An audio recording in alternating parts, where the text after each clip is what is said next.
There is gain to be had by predicting the climate of a season 20 years ahead, 30 years ahead of a reasonably large region. For example, droughts or wet periods in agricultural regions, sea level, and so forth, where we're getting to be better at it.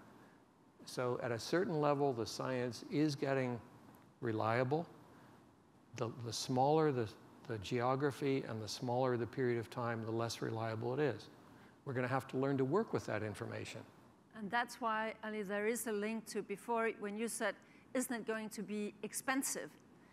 I mean, sometimes people tend to believe if just we continue to do what we are already doing, then it costs nothing.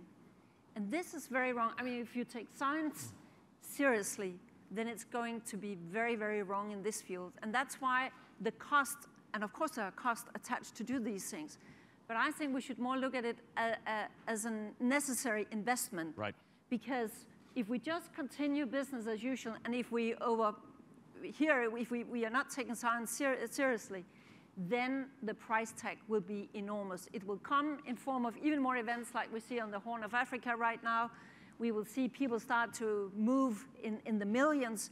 We see some of the most populated areas of the world where people will not be able to live, and so on and so forth. And it's really naive to believe that that comes for free. There is a very, very big price tag. But that's a societal cost as opposed to a bottom line company cost.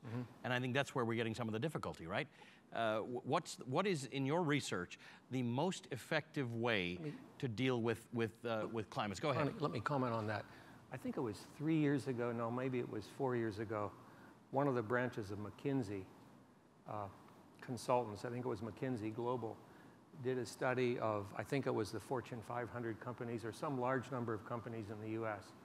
And they concluded that the single item that would yield the best return on investment for all these companies was energy efficiency in their buildings.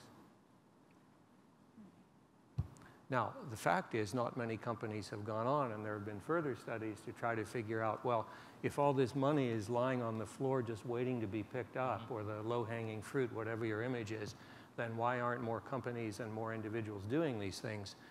And it turns out to be a bunch of little things, like people assuming that if they have built something to code, so to speak, that that's good enough, when in fact code is the lowest common denominator.